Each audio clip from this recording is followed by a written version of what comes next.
자, 이 세 번째 수업인 고체 에너지와 이제 전기 전도성이 되겠습니다.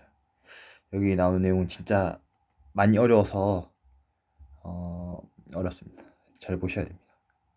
자, 이 수업 왜 이제 제가 이제 궁금했던 것들을 조금 써놨는데 여러분들도 충분히 궁금해할 수 있겠지만 아닌 경우도 있겠지만 하여튼 잘 들어주시면 되겠습니다. 이게 시험에 나온다거나 제가 중요하다 싶은 내용은 꼭 이제 얘기를 해드릴 테니까 뭐 어렵다고 포기하지 말고 그냥 한번 쭉 읽어보시면 됩니다. 자, 그래서 이제 우리가 이 기체, 이제 가스라는 정의는 뭐냐? 가스 정의는 원자 사이의 간격이 매우 멀어서 이제 뭐 원자들이 이제 서로 이제 상대의 원자에게 이제 영향을 주지 않는 인터랙션이 없는 경우가 이제 기체가 되겠죠. 그래서 여기 보시면은 이 에너지 준이 이제 이 상태에서 이제 에너지 이제 이렇게 된 에너지 준이 잠깐 볼게요. 이제 N이 1일 때 에너지 준위는 앞 시간에 산 거죠. 마이너스 13.6 일렉트론 볼트. 이제 N이 1일 때는 마이너스 3.4 일렉트론 볼트, N이 3일 때는 마이너스 6.5 일렉트론 볼트가 되겠고, 요때 이제 뭐냐면은 이제 이걸 3차원으로 나타내면 이런 식으로 나타낼 수 있다는 거고, 요거는 우리가 우물 형태다라고 포텐셜 우물의 형태다 이렇게 이제 우리가 얘기할 수 있다고 했죠. 그래서 이제 왜냐면 이게 움푹 이제 파였으니까 그래서 우물 형태다라고 이렇게 얘기할 수 있겠고, 자 그래서 이렇게 이제 볼 수가 있고, 이제 그래서 요거를 이제 뭐냐면 실제로 이제 전자가 여기 있는지 또는 여기 N이 1대 여기 있는지 N 3일 때 요쯤에 있어야겠죠. 그거가 이제 여러 가지는 아니고 이제 슈레딩거 방정식이라고 해서 이제 이 계산을 하면 됩니다. 수소 원자의 반지름과 확률 밀도 함수, 이제 요거는 뭐 양자 슈레딩거 이퀘이션이라고 해서 슈레딩거 방정식 풀면은 뭐 이렇게 잘 나옵니다. 이런 식으로 나오는데 중요한 건 뭐냐면은 이제 이게 지금 뭐냐면 n이 1인 경우 이거는 n이 2인 경우, 이게 뭐 s는 뭐 화학 하셨으면 아시겠지만 뭐 우리는 일단 모른다고 할게요. 그냥 n이 요 경우는 뭐다 3 이렇게만 볼게요. 자 그래서 n이 1인 경우에는 반지름이 이렇게 있겠고, n이 2인 경우에는 이렇게 있고, n이 3인 경우에는 뭐 이쯤 있겠다 이제 볼 수 있겠다는 거고, 지금 뭐냐면은 반지름 커진다 이렇게 우리가 얘기할 수 있다는 거고, 지금 뭐냐면은 이 전자가 뭐 에너지 준위가 높아지면 높아질수록 전자에 존재할 수 있는 이 위치라든가 이런 것들이 뭐다 딱 정해져 있지 않고 이 확률의 형태로 이렇게 존재한다라는 게 매우 중요하다라는 겁니다. 그래서 반지름과 관련된 뭐를 알 수가 있다. 확률, 밀도, 이제 우리가 이거를 확률이 얼마나 이제 데시티 하냐, 이제 뭐 이렇게 그런 거를 따지기 때문에 확률 밀도 함수라고 이렇게 이야기하게 됩니다. 그래서 뭐 크게 중요한 내용은 아니고, 이제 원자 번호가 아니고 이제 에너지 준위가 커질수록 뭐다 이 전자의 전자가 존재할 수 있는 확률이 점점점 뒤로 간다라는 그런 내용이 되겠죠. 그래서 이제 이렇게 알 수가 있겠고, 자 원자 사이즈가 뭐 커진다 이렇게 이야기할 수 있겠죠. 이제 원자 이제 왜냐면 이게 레디어스 값이 커지니까.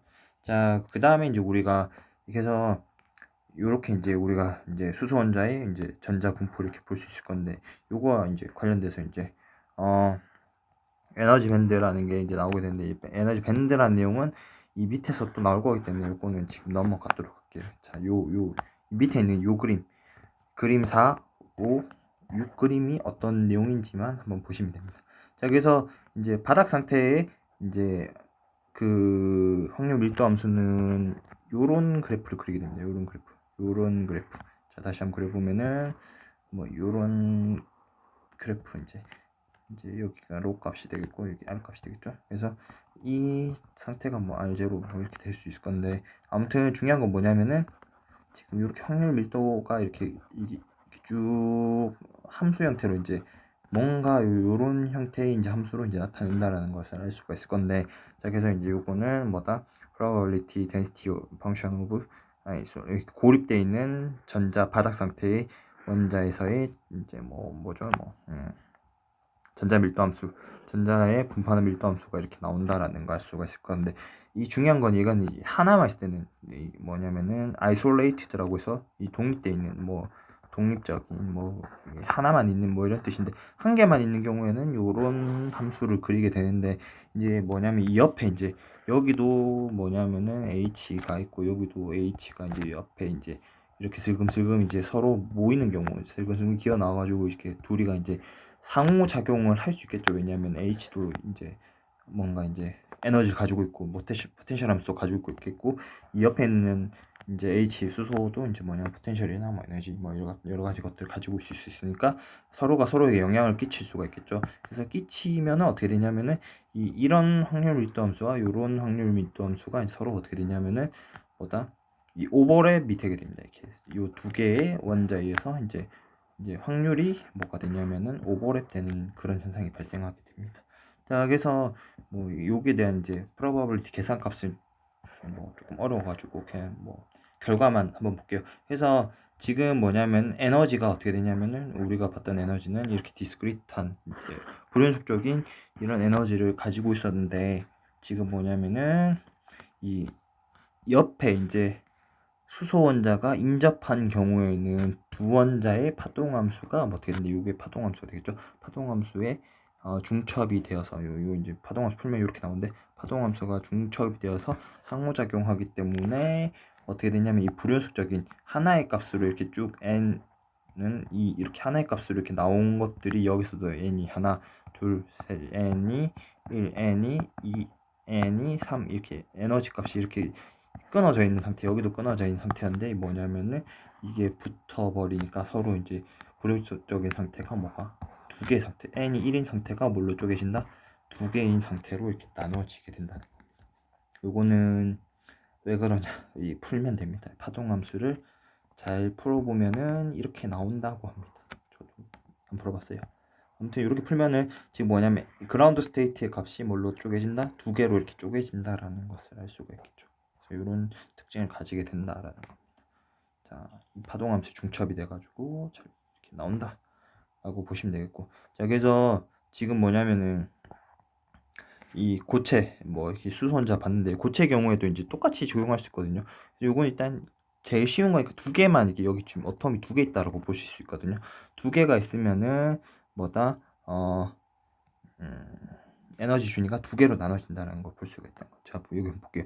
이오탄 원자들의 전자 궤도에 영향을 주어 이제 고체의 경우에는 전자의 에너지 준위가 미세한 차이를 두고 나뉘어서 존재한다. 인접한 원자가 많을수록 분리되는 에너지 준위도 많아진다. 요거는 뭐 보면 더블 월이라고 되어 있는데 이제 이게 지금 뭐냐면 포텐셜 아까 우리가 포텐셜 우물이라고 되어 있죠. 여기 보면 월이라고 되어 있는 게 뭐냐면은 요경호라고 보면 됩니다. 요경호.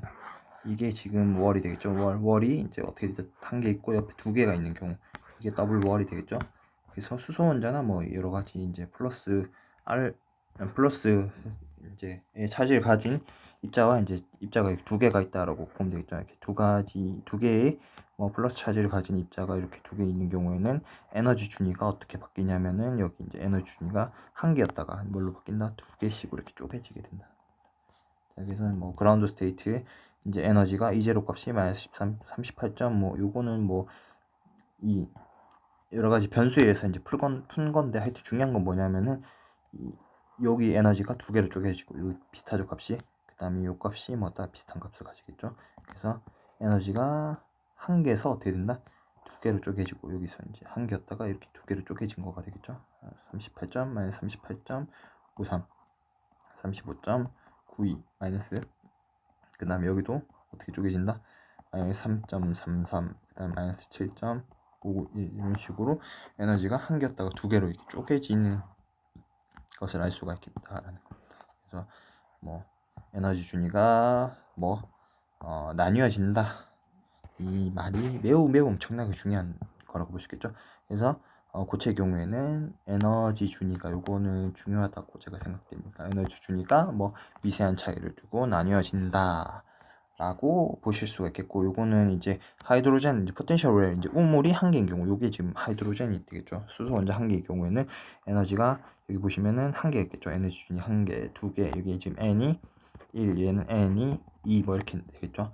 그 다음에 요 경우는 뭐냐면 이제 h가 뭐 두 개인 경우에 이제 플러스 이제 프로톤이 두 개 이제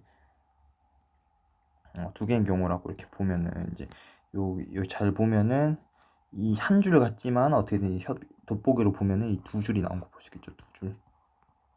에너지가 두 개로 나뉘어졌다. 물론 여기도 보면 두 개로 이렇게 다 나뉘어져 있다라는 것을 나중에 돋보기를 통해서 확인을 할 수가 있는데, 하여튼 이렇게 이제 보시면 됩니다. 자, 그 다음에 이제 포텐셜 웰이 3개인 경우, 원자가 3개 있는 경우라고 볼 수 있겠죠. 요 밑에 있는 경우 1개, 카운팅이 되겠죠. 1개. 그 다음에 위에 있는 거가 뭘로 나뉘어져? 2개로 나뉘어졌죠. 그래서 이 1개 에너지가 뭘로 나눠진다? 이제 그라운드 스테이트가 3개로 스플릿 된다라고 볼 수 있겠죠. 이 경우에는 이제 뭐가 10개 있는 경우, 요 밑에가 안 보이겠지만 10개가 있는 경우, 에너지 스테이트가 10개고, 요 가장 바닥에 있는 에너지가 E11이라고 되죠. E11이 얼마? 마이너스 13.66 일렉트론 볼트라고 이렇게 되어 있는데, 여기서 알 수 있는 게 이 에너지가 또 이렇게 여기 10개, 그라운드 스테이트가 10개로 쪼개지고, 이 펄스 익사이티드가 뭐 어떻게 된다? 또 10개로 이렇게 쪼개진 거라는 걸 알 수 있겠죠. 왜냐면 여기 11이 나오려면 여기 밑에 10개가 있으니까. 그래서 에너지가 10개로 쪼개졌다라고 이렇게 우리가 이야기할 수 있다는 겁니다. 자, 그래서 이제 우리가 이제 에너지 밴드의 형성, 도대체 에너지 밴드는 뭐냐, 이렇게 여기도 10개 있고 여기도 10개가 있겠죠. 그럼 뭐다? 이제 10개씩 덩어리진 에너지 생기겠죠. 만약에 뭐 n개가 있다. 그럼 어떻게 됩니까? 여기 n개가 이렇게 보일 수 있겠죠. 여기 지금 이 아래쪽에 10개가 있는데 여기는 n개, 여기도 뭐 n개 이렇게 될 수 있겠죠. n개. 그러니까 어떻게 된다? 에너지가 매우 잘게 나눠져 있다라고 돼가지고 우리는 그걸 뭐라고 얘기하냐면은 에너지 밴드라고 이렇게 얘기합니다. 자, 한번 읽어볼게요. 멀리 떨어져 있는 수소원자들이 각 밀착하게 되면 각 원자의 양자화된 에너지 준위는 불연속적인 에너지 준위로 분리되어 에너지 준위의 다발 밴드를 형성한다. 그런 말입니다.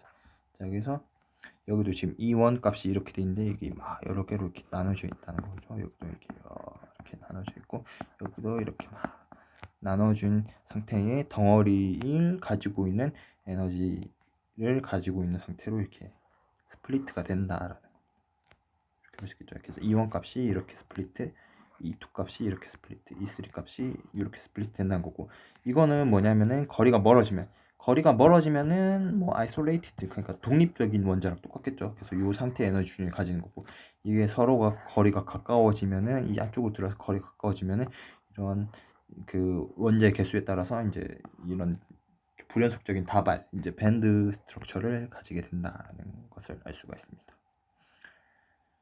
자, 이렇게 이제 됐고, 이렇게 해서 이게 에너지 밴드라는 것을 알 수가 있겠죠. 이렇게 여러 개로 쪼개진 경우가 뭐다? 밴드다, 이렇게 볼 수 있겠죠. 자, 그래서 이제 이거 이제 고체의 경우 이걸 꼭 알아야 돼가지고, 에너지 이제 페르미 에너지라고, 이제 페르미 에너지는 뭐냐? 이거는 그냥 보십시오. 그냥 이것도 그냥 받아들이셔야 됩니다. 왜냐하면은 페르미 에너지 내용이 나오기 때문에 나오는데 어떻게 해야 되나, 설명 없이 그냥 나옵니다. 그래서 페르미 에너지라는 용어를 제가 써볼게요. 그래서 페르미 에너지는 뭐냐? EF라고 쓰겠죠. 이제 왜 F라고 쓰냐면 페르미라는 사람이, 엔리코 페르미라는 사람이 발견한 뭐 에너지이기 때문에 EF라고 쓰고, 이제 고체의 뭐 바닥 상태에서, 이제 바닥 상태는 고체가 가지고 있는 이제 바닥 상태라는 것을 0K 온도에서 N개의 전자가 N개의 전자라고 하지 말고 고체가 가지고 있는 전자라고 할게요. 이 전자가 바닥부터 채워지는 경우를 말한다라는 겁니다. 그러니까 이제 고체가 이제 에너지 준위가 뭐 이런 식으로 나올 수 있겠죠. 에너지 준위가 나와 있으면은 어떻게 되냐면은 에너지가 막 이렇게 나와 있고, 이렇게 이 밴드가 형성이 되면은 전자를 어떻게 채우냐면, 여기 뭐 2개씩 채운다고 돼 있는데 그것까지 설명 안 하도록 하겠습니다. 아무튼 뭐냐면 이 바닥 상태부터 쭉 채워 나갑니다. 가지고 있는 전자를 밑에서 쭉 채워 나와서 가장 높은 에너지까지 채웠을 때 그때 에너지를 뭐라고 얘기한다? 페르미 에너지라고 이렇게 이야기한다는 거예요. 다시 한 번 더. 이 전자가 이제 고체의 경우에는 n개의 전자, 여러 개의 전자가 있을 건데, 이 바닥 상태부터 쭉 에너지를 채웠을 때 쭉 채워 나가 가지고 가장 가질 수 있는 이제 에너지 중에서 가장 작은 에너지부터 채워 나가면서 전자를 가지고 있는 n개를 소비하게 되겠죠. 쭉 세워 나가서 마지막 n번째 전자가 가지고 있는 에너지 준위에 해당하는 에너지를 뭐라고 얘기한다? 페르미 에너지라고 이렇게 얘기합니다. 그래서 보통 이제 여기가 전자의 영향을 받기 때문에 여기에 있는 에너지가 이렇게 이동하느냐 안 하느냐, 이제 여기 있는 전자가 에너지 받냐 안 받냐, 이게 매우 중요한데, 하여튼 중요한 거는 뭐냐면은 다시 한번 말씀드리면은 이게 또 어떤 책 문제집에 또 나와 있어가지고 알고 있으시면 좋습니다. 자, 그래서 페르미 에너지는 뭐냐?